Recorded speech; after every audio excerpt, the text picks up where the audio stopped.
ازيكم يا جماعة؟ عاملين ايه؟ أكيد كلنا سمعنا عن الدولة العثمانية، الدولة اللي استمرت لأكتر من 600 سنة وسيطرت على كتير من دول أوروبا وأفريقيا وآسيا، وسمعنا عنها إشاعات كتير زي إنها كانت دولة مستبدة أو إنها كانت دولة عادلة وبتحكم بالشريعة. فالنهاردة هنحكي قصة الدولة العثمانية بس من البداية خالص. الدولة العثمانية هي دولة إسلامية أسسها عثمان الأول ابن أرطغرل سنة 1299 واستمرت لغاية سنة 1923، وهي أكبر دولة إسلامية في التاريخ سواء من ناحية المساحة أو مدة استمرارها. أصل العثمانيين يرجع لقبيلة اسمها قبيلة قاي، ودي قبيلة كانت بتسكن في وسط آسيا، لكن بسبب غزوات المغول على المنطقة اضطروا للتوجه غربا ناحية الأناضول واستقروا هناك تحت حكم دولة سلاجقة الروم في سنة 1123 ميلادية. قائد القبيلة كان اسمه سليمان شاه، وكان بيقودهم أثناء الترحال من منطقة لمنطقة، لكن أثناء عبورهم لنهر الفرات قائدهم سليمان شاه غرق ومات، وانقسمت القبيلة لفريقين، فريق قرر الرجوع لموطنهم الأصلي في آسيا، وفريق بقيادة أرطغرل ابن سليمان شاه قرر إكمال الرحلة والاستقرار في الأناضول وخدمة دولة السلاجقة. أرطغرل والقبيلة بتاعته ساعدوا دولة السلاجقة في حروبهم وتحقيق أمجادهم، وبسبب المساعدات دي السلطان السلجوقي علاء الدين قرر إهداء أرطغرل أرض يسكن فيها هو وعشيرته. الأرض دي كانت في شمال غرب الأناضول في منطقة اسمها سكود على الحدود البيزنطية. في خلال فترة قيادة أرطغرل للقبيلة واللي تعدت 50 سنة قدر إنه يبرز مكانته للسلطان السلجوقي، وعشان كده السلطان كلفه بمهمة حماية الحدود الشمالية لدولة السلاجقة، ده غير إعطائه المزيد من الأراضي. في سنة 1281 توفى أرطغرل عن عمر يناهز 90 سنة، وتولى ابنه عثمان القيادة من بعده. وبالنسبة لو حد بيسأل هي مين دولة سلاجقة الروم دي؟ فدي دولة إسلامية نشأت في الأناضول بعد انهيار دولة السلاجقة العظام واستمرت لقرابة 300 سنة. نرجع تاني لعثمان. خلال فترة حكم عثمان قدر إنه ينقل نظام الإدارة في القبيلة من قبيلة متنقلة لإمارة مستقرة، وده ساعد على توطيد وجودهم في الأناضول وتطورهم السريع واتخاذ أولى الخطوات في رحلة بناء دولتهم. عثمان مشي على خطى أبوه، فكان حليف مخلص لدولة السلاجقة وساعدهم في هجماتهم على الدولة البيزنطية.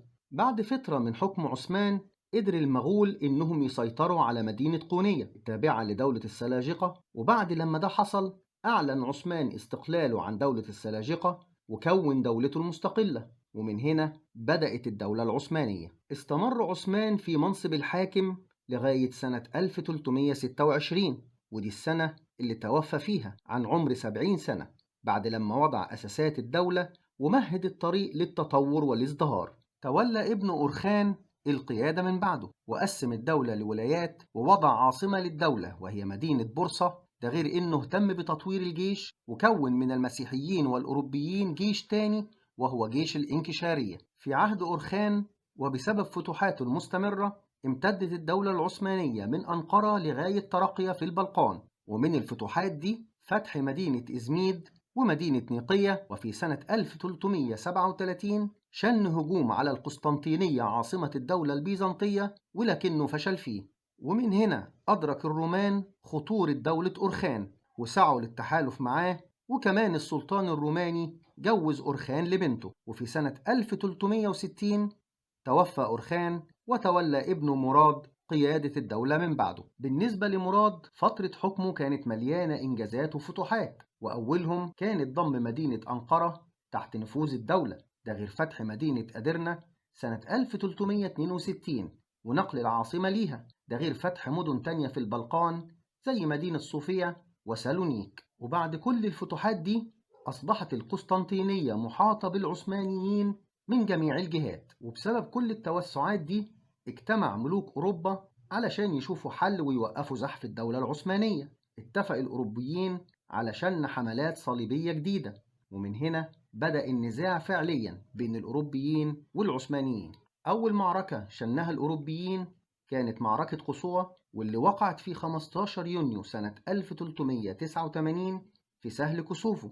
المعركة دارت بين الجيوش الصليبية المكونة من جيش صربيا وألبانيا بقيادة ملك الصرب ستيفان أوروس وبين الدولة العثمانية بقيادة السلطان مراد الأول. المعركة انتهت بانتصار العثمانيين ودخولهم لصربيا، وبعد كده تم ضم بقية دول البلقان لحكمهم. المعركة دي كانت بداية المنافسة بين الأوروبيين والعثمانيين، واللي استمرت طول فترة حكمهم. حقبة السلطان مراد كانت مليانة فتوحات وإنجازات، وفي نهاية فترة حكمه وصلت مساحة الدولة ل 500 ألف كيلو متر مربع. بعد وفاة مراد الأول سنة 1389 تولى ابنه بايزيد الحكم. الدولة في عهده كانت وصلت لحدود المجر، وده ضايق ملك المجر، وعشان كده اتفق هو وملوك أوروبا على شن حملة تانية على العثمانيين.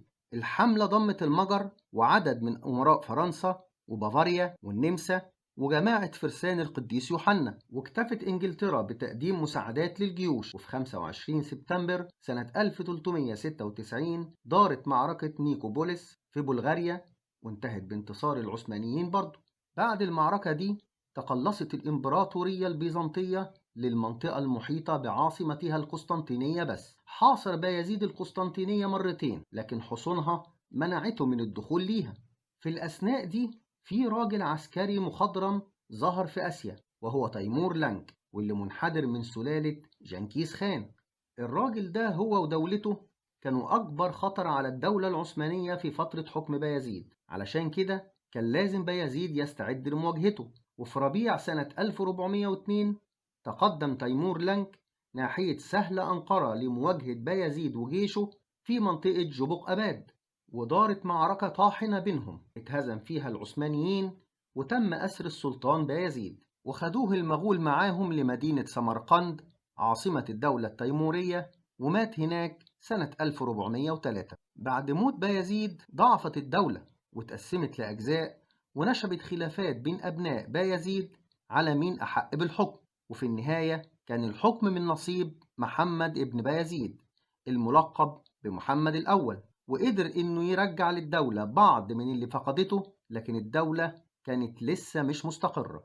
وبعد محمد تولى العرش مراد الثاني، وبرضه قدر إنه يرجع حبة من ممتلكات الدولة، وحاول إنه يفتح القسطنطينية لكنه فشل، وحاول إنه يضم مدينة بلجراد بلد فيلاد لكن فشل برضه. وردا على الهجوم على بلجراد المجر بعتت جيش بقيادة يوحنا هنياد والتحم مع العثمانيين وألحق بيهم الهزيمة. فترة حكم مراد كانت متقلبة بين الانتصارات والهزائم، فهو زي ما اتهزم مرة من يوحنا لكنه واجهه تاني أكتر من مرة وألحق بيه الهزيمة. لو جينا بصينا بقى على نظام الحكم في الدولة هنلاقي إنه كان بيتكون من جهازين إداريين، وهما جهاز إداري مركزي وجهاز إداري محلي. بالنسبة للجهاز المركزي كان بيتكون من السلطان والطبقة الحاكمة، ومعاهم جهاز تاني اسمه الديوان، وكان بيتكون من الصدر الأعظم وهو رئيس الوزراء وأفراد من الطبقة الحاكمة.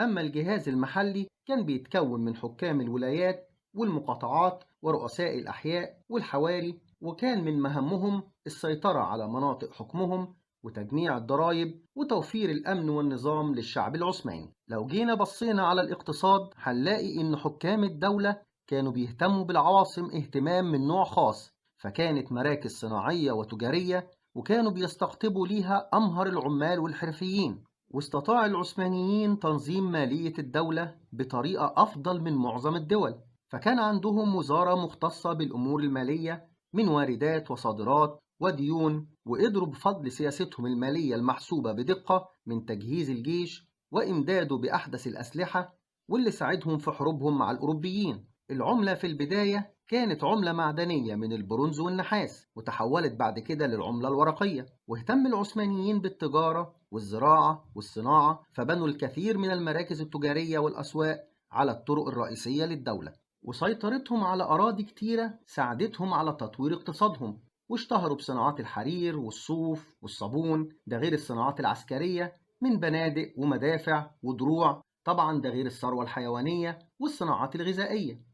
أما بالنسبة للمجتمع العثماني تقدر تقول إنه ما كانش عثماني 100%، فكان مزيج من حضارة العرب والفرس والأوروبيين والعثمانيين طبعا، فكان زي امتداد للحضارات الإسلامية والعربية. وزي ما قلنا الشعب العثماني كان ميكس من الأتراك والفرس والعرب واليهود والأوروبيين، على شوية عبيد، واللي كان معظمهم من الأوروبيين أو الأفارقة، وتم إلغاء العبودية في أوائل القرن ال19.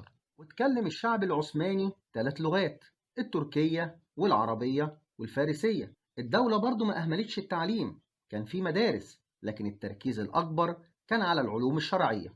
طبعا برضو العثمانيين كان ليهم لمستهم الخاصة في العمران، وأعمالهم تشهد على كده. الأتراك اهتموا بإنشاء الطرق والجسور في أنحاء الدولة، ده غير بناء المدارس والمستشفيات والحمامات الشعبية والمكتبات والمتاحف والقصور والمساجد، واهتموا قوي بتشييد المنشآت دي في عواصم البلاد. لو بصينا على اهتمامات الدولة بشكل عام هنلاقي إنه أول اهتماماتها كان الجيش وتطويره، وده طبعا بسبب طبيعة الزمن اللي كانوا فيه. أي دولة من غير جيش قوي مستعد إنه يدافع عن بلده كان مصيرها الفشل. واهتموا بعد كده بالحاجات اللي توفر ميزانية عشان تطوير الجيش، لكنهم برضو ما أهملوش بقية مرافق الدولة، والشعب كان عايش حياة كويسة لحد كبير. لكن طبعا كان في فساد وحكام ظلمة، لأن دي طبيعة الحياة. لكن بشكل عام معظم الحكام كانوا بيحكموا بشرع ربنا ومتقين الله في شعبهم. لو جينا نرتب فترات الحكم للدولة العثمانية هنلاقي إنها متقسمة ل4 فترات: فترة التأسيس واللي اتكلمنا عنها النهاردة، فترة القوة والتوسع، فترة الضعف والركود، وأخيرا فترة الانهيار. وإن شاء الله هنتكلم عن بقية الفترات في فيديوهات جاية. وبس كده، لو عجبك الفيديو أو أضاف لك معلومة جديدة اشترك في القناة وفعل الجرس علشان يوصلك كل جديد. وسلام عليكم.